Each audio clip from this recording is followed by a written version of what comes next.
Hi all, it's Joe from 4 on 5, and today we're doing another 10-year review, where I rewatch a film I haven't seen in 10 years. I'm going back through to see what I remember, if my opinion has changed, and how the film has held up over time. Full disclosure, it's been raining in New York for the past 48 hours, so if you hear little plop-plop sounds in the background, that's rain hitting my AC unit, but hopefully it's not a huge deal. Today's 10-year review required reading a book and watching a trilogy of 3-hour-long films. Starring Martin Freeman and Ian McKellen, today we're looking back at Peter Jackson's Hobbit film trilogy and J.R.R. Tolkien's adventure novel that inspired them.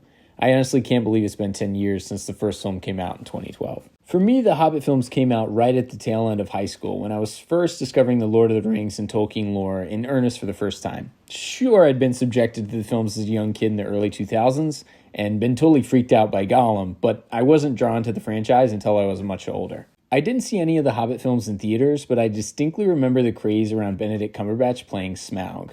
Fresh off his BBC show Sherlock, interestingly also starring Martin Freeman, Cumberbatch was getting a devoted showing of, I think they called them Cumber bitches, who were positively obsessed with him even though he did not physically appear in the Hobbit series. I recall they were going absolutely nutty when it was announced that he would be in the second film, and the fervor around Cumberbatch seems to have waned slightly as he's now primarily just playing Doctor Strange, but back in 2013, it was quite pungent. In terms of what I remember about these films, the standout for me was unfortunately bad CGI. I recall being baffled at the time by how poor it looked, especially compared to films that had come out a decade earlier. The original Lord of the Rings trilogy had a heavy focus on real costumes and on-location shooting. And that's at play here too, but I feel that The Hobbit in some ways really kicked open the door for the dreadful CGI extravaganzas that plague theaters today. The villains look good for a video game, but not for a movie, which is a really kind of bad bar to have. And this odd haze over everything is downright bizarre and stuck top of my mind when I sat down to watch these films again. While I remember liking them, I only ever saw each one once. And yet I return to Lord of the Rings every other year or so. So why is The Hobbit not as good? To prepare for reviewing the films, I read Tolkien's original novel for the first time, as I knew that there were many discrepancies between the films and the written work, which was a mere 330 pages. It's fascinating to think that each roughly 3-hour-long film took only about 110 pages of storytelling as a template, which means that each page of the novel results in over 1.5 minutes of footage each. Considering some pages were just characters griping about not having enough provisions for the journey, that tells you there was a lot of embellishment, some good, but much of it bad.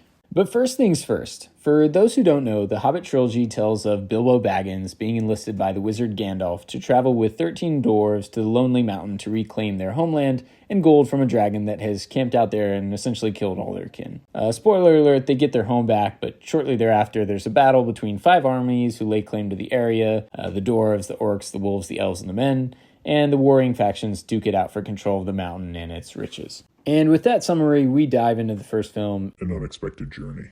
The first film largely follows the novel, introducing the characters and showing the early aughts of their journey, how the band comes together, setting up the group dynamic, and establishing the tone and direction of the series. There are, however, some glaring discrepancies with the novel. So, for instance, Azog and his crew did not hunt down the dwarves in the book because Azog was dead. There was no hunting party constantly nipping at the dwarves' heels. They only really attracted attention after bumbling through the goblin caves. The reason for Azog's resurrection for the screen is obvious. He serves as kind of the ring race of this trilogy, moving the plot forward by always being one step behind the heroes. In the book, the journey is more quaint, with less Sauron-level threats discussed and more of just a backpacking adventure through Middle-earth. Other details are changed from the book, but the why behind these changes is kind of difficult to determine, aside from maybe they wanted to fill time. In the novel, for instance, the Eagles and the Wargs talk, which I thought was kind of interesting, but the Eagles in particular are less Gandalf's ace in the hole and more so a group of wise beings who only become mildly curious when they look down from their nests and saw that Gandalf and the dwarves were being circled by a pack of wargs while hiding in the trees. The Eagles don't care for the wargs and goblins, so they intervene to thwart them, and there's no moth Gandalf summons to call them. They come out of pure interest. I'm sure this maybe came up in another Tolkien work, but it's not in The Hobbit. There's also bigger narrative additions, but they are obvious connections to Lord of the Rings and somehow bother me less. Things like Galadriel, Saruman, and Elrond having counsel with Gandalf about the quote great enemy returning are all new additions, and serve to foreshadow Saruman's status as a nuisance before he outright switches sides. Radagast the Brown is only vaguely mentioned in the book, but here is a full-on supporting character, and I see what Jackson was trying to do with Radagast, but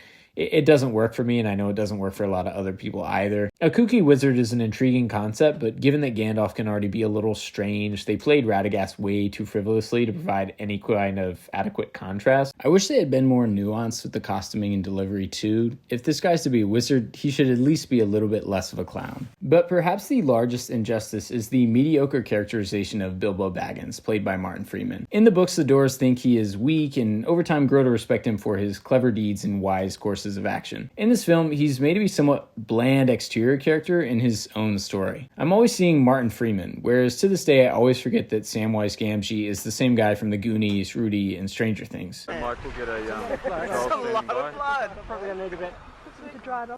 Tolkien's world requires actors to become their characters. We can't be seeing the actor in their scenes, or it takes you out of the whole world. Something about Freeman's kinda just along for the ride performance does not jive with the well-meaning, if anxious protagonist of the novel. Perhaps this is because it's hard to demonstrate you are in peril when surrounded by CGI green tarps everywhere. I mean, when in the cave with Gollum, for instance, Freeman seems only vaguely bothered by a slinking Andy Serkis leering at and threatening to eat him. And in the novel, the scene with Gollum took place in total darkness. You could not see the hand in front of your face. And in the film, however, we see it all, and it perhaps makes it less harrowing, both for us and for the actor as well. I can imagine a film where Gollum jumps out every now and again from total darkness during the battle, and I can just imagine it being terrifying. But that may have been too much. And on the topic of Gollum, real quick, Andy Serkis commented in an interview how the effects have been improved by the time of The Hobbit from Lord of the Rings, and I just have to vehemently disagree. Gollum looks more cartoonish and less tangible than he did the first go-around, which brings me to a question about The Hobbit. I can't figure out why the Hobbit trilogy is so plagued with instances where the original trilogy did it better. CGI, costumes, copious on-location shooting. It seemed like a lot of the winning script was abandoned for large stretches of obvious green screen. And yet the budget for the Hobbit films was enormous, so it makes you wonder why they skimped on tangible artifacts. Another interesting feature about the film version is the finding of the ring. So after finding it on the ground in the book, Bilbo uses it incessantly, becoming invisible for large swaths of the action. But naturally, this presents problems for a film adaptation where you're paying an actor to be there, so film Bilbo uses the ring much, much less. There's also very little weight put on the ring in the novel. The dwarves and Gandalf just marvel at how good a burglar Bilbo is, and the idea that hobbits can go practically unseen if they want to. There's very little emphasis placed on the significance of the ring, but this film can't seem to help itself. Discrepancies with the novel aside, the true vice of Unexpected Journey is the pacing. So in particular, the dinner sequence at the very beginning goes on much, much too long. My eyes began to wander, and I was just thinking my own thoughts. I mean, the book can deliver the staggered dwarf arrival in a few sentences, and it's engaging the way that Tolkien writes it. But I feel that Peter Jackson is so used to having ample film to take up time that it just takes minutes and minutes to convey this brief passage in the book. And the journey takes ages to kick off, and there's no driving momentum in those early moments. There are also characters brought into prominence that are more tertiary in the novel. So Thorin Oakenshield, as played by Richard Armitage, is positively overpowering. I mean, combative and prone to mood swings. He seems less like the warrior he was made out to be in the book and more just kind of a moody teen. He lacks a stoicism, and he leaves all of his emotions out in the open. These movies really should be Bilbo's story and kind of the minutiae of him and how he comes to grow and be more confident in himself. But we spend a lot of time in these films sitting with Thorin to dissect the machinations of his mind and his generally bummer attitude. Bilbo's advocate among the dwarf troop, Balin, played by Ken Scott, is by far one of the best parts of these movies. He genuinely appraises Bilbo's talents and seldom despairs like the others do, always rebounding from setbacks. But despite this, he's always saying things are impossible and will lead to their certain deaths, so even he's not perfect. The rest of the dwarves somewhat blend together, but another favorite for me is Bombur, played by Stephen Hunter. In particular, his fighting style in the Goblin Caves made me laugh out loud. I mean, he does a full Mario ground pound to eliminate goblins, and his sequence is just a great dose of levity. The Unexpected Journey plot takes much of its meat from the encounter with the goblins in the mountains and Bilbo's rendezvous with Gollum in the caves. And this is unfortunate given how terrible the CGI looks in these sequences.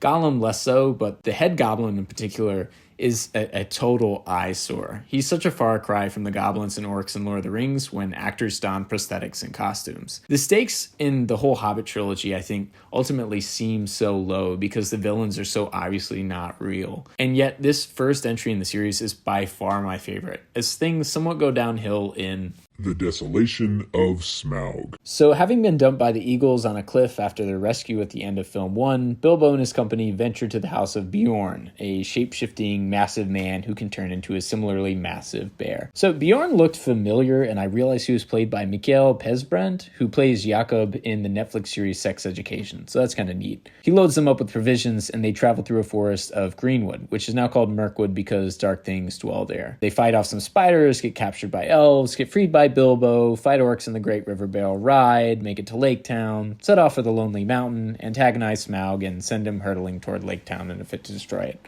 That's essentially the whole plot of film number 2. Desolation is where the embellishing of the novel begins in earnest. We start in the Prancing Pony with a throwback conversation between Gandalf and Thorin before this all began.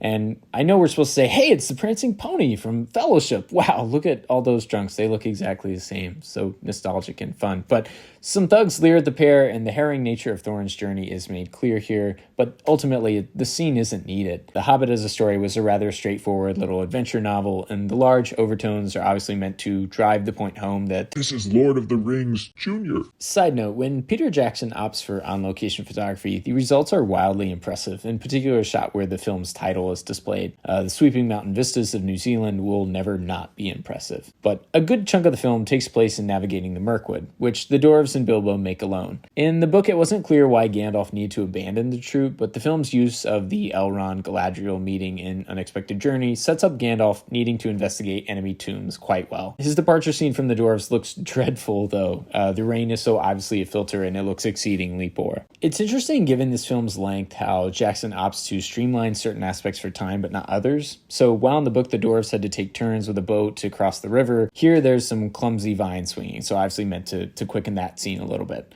Bombers fall into the water is kept from the book, but his recovery and waking up to not remember anything since their journey first began is all scrubbed. I think that would give him too much characterization, and it's better to keep them all anonymous for the sake of this film, I guess. It's obvious that the characterization of the dwarves is not being made a priority, but to be clear, the priority of the Hobbit films is to make overt connections to the future happenings of Lord of the Rings, I guess, leaving development of the leads as an afterthought. Speaking of characters, this film reintroduces the elf Legolas, played by a very shiny Orlando Bloom, and a wholly new character to the Tolkien universe, Tauriel, played by Evangeline Lilly of Lost and Ant-Man fame. In the book, the dwarves keep happening upon elf encampments in the woods and trying to approach them to ask for food, but the elves disappear as if into thin air. Here, the elves are more direct, swooping in to save the dwarves from the spiders so they can imprison them themselves. Unfortunately, this scene and its reworking does a total disservice to Bilbo, who in the novel uses the ring to go invisible and taunt the spiders at length, mucking with them and generally driving them insane with singing songs and poking them with his sword. But instead we get Legolas and Tauriel, who introduce one of the most unneeded additions to the film, and I know everyone has complained about this, and I will too, a love triangle with one of the young dwarves, Killy. Or is it Keely? I honestly don't know. So the elves take the dwarves with an invisible Bilbo trailing behind to the king elf, who essentially knows the dwarves' entire plan. How, you might ask? They don't really say. In the novel, Thorin is given a great opportunity to remain steadfast and is thrown to a cell, having revealed nothing about what the dwarves are up to. But the film lets Thorin mope out in the open some more and points to him as an emotionally volatile leader. From here, Killy and Tauriel flirt while the former is behind bars. To this I say, weak sauce. We don't need this. We are saved from this melodrama by Bilbo, who frees the doors and loads them into barrels in the basement of the Elf Kingdom before dumping them into an underground river to float out. In the book, he carefully packages the barrels with straw and puts lid on them so they won't take on water and so no one gets egregiously injured. Film Bilbo, however, has no issues with the doors going to urgent care and getting sloshed around down the river. The river sequence is actually pretty fun, though, and features one of my favorite movie tropes, the passing of weapons. It's always great to see a weapon pass person to person to create a dynamic fight sequence and build camaraderie. The river fight also lets Bombur do cool stuff again, and he becomes a human cannonball, mowing down goblins like he was thrown by Donkey Kong. And after surviving the river, the dwarves make it to Lake Town with the help of Bard, played by Luke Evans, who has become a massive character in this film adaptation. While the dwarves are welcomed into Lake Town in the novel, here they're smuggled into town and made out to be criminals. This is due to Jackson wanting to create a kind of second Denethor in the form of the Master, and Wormtongue 2.0 in the unibrow sporting Alfred. In the book, they're out of touch but not unsympathetic, but here they're just a second coming of the aforementioned characters for the sake of narrative tension. Bard is made out to be something of a rebel leader, where in the novel, he was more of an understated popular guy. Bard's story is expanded by one of his relatives not killing Smaug with an arrow back when the dragon first came to the mountain, so his arc is built on the righting of this past wrong. More narrative additions for the sake of tension. The dwarves are found out at Bard's and the master gets involved, but eventually the dwarves are allowed to take weapons and provisions to the mountains as they get the townspeople hopped up on the idea of gold and riches. An off-key band heralds the dwarves' departure, which I think is a nice touch given that the Lake Town folk seem rather unskilled, and it would make sense that they don't know how to tune instruments. It's around this time that Killy decides to remember that he was shot with a Morgul arrow by one of the goblins on the river ride. Considering Frodo practically went into a coma immediately after being impaled with a Morgul blade, it doesn't make any sense why Keeley only now starts to feel ill when there's a lull in the plot. Ah, got it. And there's a bed nearby that he can lay in and wait for Tauriel to come and save him to continue the love trial. Oh, all right, I got it. I understand why he's just hurting now. As the dwarves head to the mountain and Tauriel plays nurse to Keeley while Legolas bounds around outside fighting the worst CGI villain in the whole series, we have this side plot with Gandalf mucking about Dol Guldur, where he finds Thorin's dad Thrain running around looking like the guy in Shel Silverstein's My Beard. His addition to the story makes zero sense. A once great warrior now held captive by Azog and the Necromancer for what purpose, really? You have to admire Gandalf going into Dol Guldur by himself, though. He is so unfazed by everything. It helps when it's just a green screen. Meanwhile, the dwarves spend a lot of time mucking about with Smaug, leading him on a merry chase in the Lonely Mountain and hitting him with minecarts or covering him in liquid gold. Thorin is at his most enjoyable here, openly taunting Smaug with such disdain that it becomes kind of comedic. The film makes Smaug out to be more of a nuisance. In the novel, they make short work of him after a mile of battle. He was so hyped up in the novel and killed so quickly, it makes sense the film would drag out his slaying, but it does get redundant. Leading Smaug to this room, he blows fire, everyone runs. Leads Smaug to another room, he blows fire, everyone runs some more. It does grow tiresome, but Thorin's wheelbarrow run is worth the price of admission. Curiously, Desolation is the critically best received film of the Hobbit Trilogy, but does not reach the same grounded nature of the first film. The narrative additions of Legolas, Tauriel, Thrain, Dol Guldur, they're just a bit too much to swallow, and they detract from the central mission of the dwarves and Bilbo. Their characterization continues to be an afterthought, and the rampant CGI is a headache. But look, Stephen Colbert. The film ends with the dragon heading to Lake Town, which sets up The Battle of the Five Armies, in which the dragon that's so frightened all in Middle-earth is rather quickly thwarted in what I would like to call the Da sequence. Da? Is that you, Da?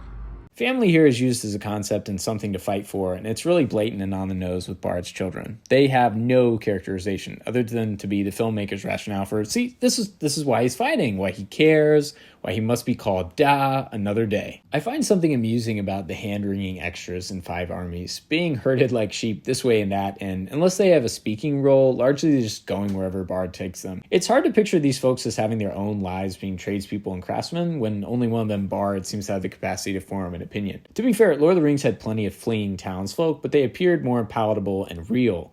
Here, they're clearly just props, like Bard's family, a reason to fight the good fight. We get some more shots of Bolg in this entry, who I don't think I mentioned yet. His CGI is just absolutely dreadful. His rib armor looks cheap and silly, and it's interesting in the Hobbit book how Azog was long dead and Bolg was instead the primary antagonist, but only at the end. It's funny to picture this moron as the leader of the whole bad guy legion. I don't like Azog, but he's sure better than Bolg.